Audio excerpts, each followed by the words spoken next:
Good morning, good afternoon, or good evening wherever you are in the world. My name is Stumble98, and in this video we are going to be covering Shadow's Amigo characters, that being Rouge the Bat and E123 Omega. Starting off with Rouge the Bat here, I am going to flash on screen Rouge's section of the game manual that Chaos X made, which is really cool. If you don't know, this is just in the folder with the download for Project 06, and you can kind of get a more detailed view of what each character can do, this being Rouge's parts.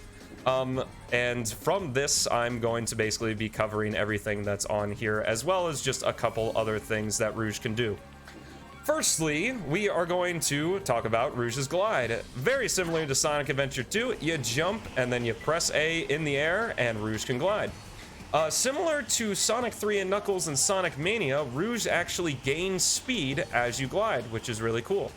Now, as you can see, as a little bit of balancing, she is not quite as floaty on her glide as she is in Sonic Adventure 2, but also doesn't drop like a rock like in Retail 06. It's kind of a nice mixture of it. However, if you want to circumvent actually descending with your glide, if you let go and repress A, Rouge will go back into her ball form and then continue her glide. But if you do this in very quick succession, as you can see on the input reader in the bottom left, you can actually quickly reset her glide, which doesn't change her descent, or resets her descent, I guess. So as you can see, as I do this, I am constantly remaining at the same altitude and not really descending at all, if really at all, which is kind of nice.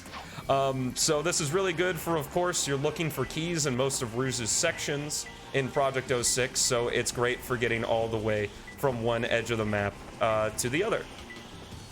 Beyond her glide, she, of course, can climb on walls. So retaining her pick nail from Sonic Adventure 2, it was one of the upgrades in that game. You can climb on walls just like this, and you can press A to jump right off. Very cool. While you're in the air and you're gliding, if you press X, Rouge gained back her drill drive ability from Sonic Adventure 2. She did not have this in Retail 06. A very good way to quickly descend, especially if you're super high up. Like way up here, I can just descend super quickly and then bop right into that enemy right there. If you do it around enemies, you can actually stun them, which is pretty freaking sweet. And then we can use, again from Sonic Adventure 2, Rouge's kicks. Chaos put her kicking and martial arts abilities back in, as you can no doubt tell, which is really cool. A great alternative to something we are going to be covering later. Very quick, easy to defeat enemies, even if for some reason they're floating in midair, kind of like this guy. We can just go around, oh, little lag spike there, and kick enemies, which is very nice.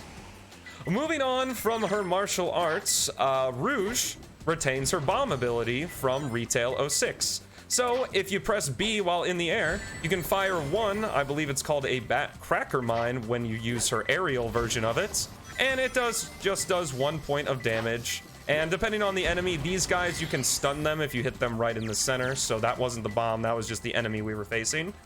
But if you hold B and let go, you can actually throw 5 at once, which is great for these multi-hit enemies.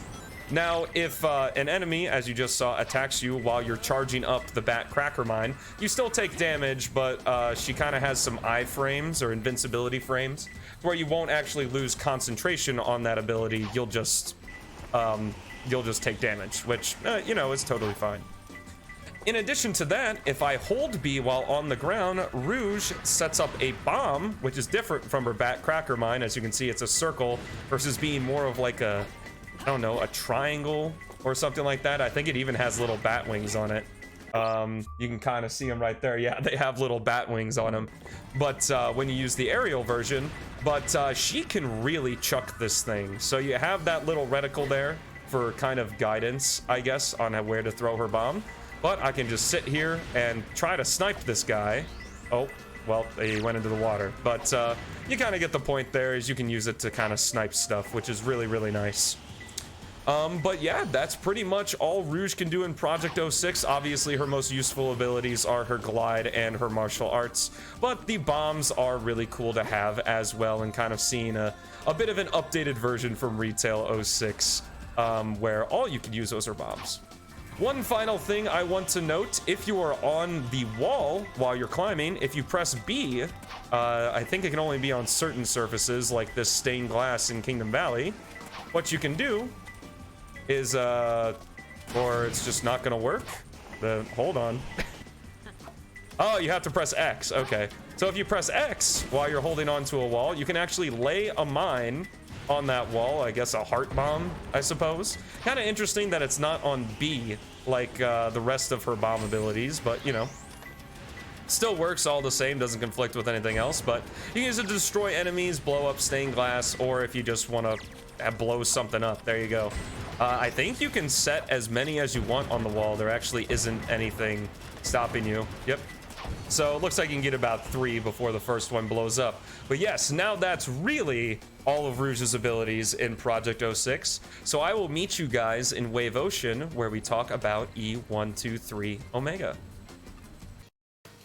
Alrighty, welcome back. Right now we are going to be covering E123 Omega. So again, I'm going to flash on the screen the page of the guide that covers Omega's different abilities that I'm going to be covering in this video. So of course with Omega, what you can do is jump. Now, if you press A in the air while you're jumping, you can use this hover ability that uses up a bit of the action meter. If you are the action gauge, I'm sorry. If you are familiar with Retail 06, you know that this was extremely abusable. That is not the case in Project 06, as this is a good game, so unfortunately you can't abuse Omega's hover like you can there, but you know, for the sake of game balance, I think it's pretty good. Just get you a bit of extra distance, nothing too crazy. If you want to feather it, you can, but it doesn't really do anything if you feather it. Feathering being, you know, quickly letting go and repressing the button kind of makes Omega do the chicken in the air there, but other than that, it doesn't really do a whole lot. Most of where Omega's moveset comes in is against enemies.